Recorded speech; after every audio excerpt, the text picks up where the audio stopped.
Salt Bae's empire is starting to collapse, and his restaurants are closing one by one. Many thought he was a business genius for turning a meme into a huge chain of luxury restaurants, which made him travel on private jets, sit with the rich and famous, and earn $75 million.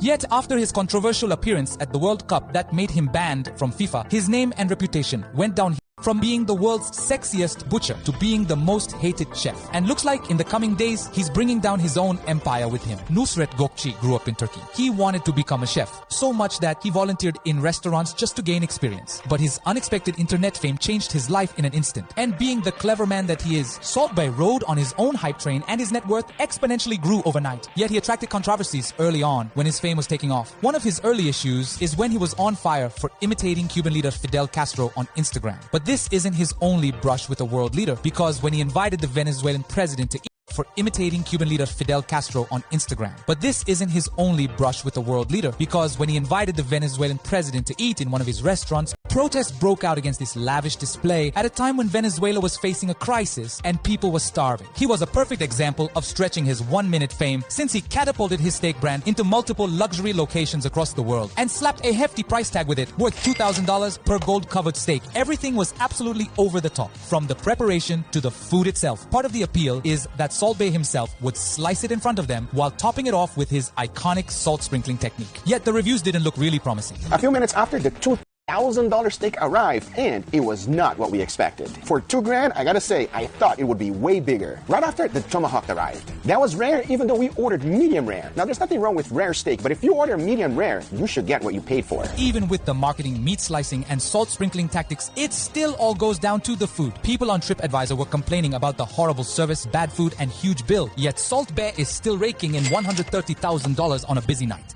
But here's where it gets worse, because Salt Bae reportedly sold customers leftover wine and stole 3% of his waiters' tips. And when they complained, he all fired them. Although he denied these allegations, saying he only fired them because they were incompetent, he was eventually forced to pay $230,000 for damages. But now, that's the least of his worries, because although his restaurants were built on his image, he's not the only one who's serious about making money out of it, and these investors are concerned. You can say Salt Bae's marketing is all a front, because Salt Bae and two of his partners, Ferit Sahenk and Mithat Erdem, risked their money, suggesting that this business could reach $1 billion valuation. Well, that was 4 years ago, so it would be possible that the value of their company has reached that level, but whether he would bounce back from his latest controversy, people will have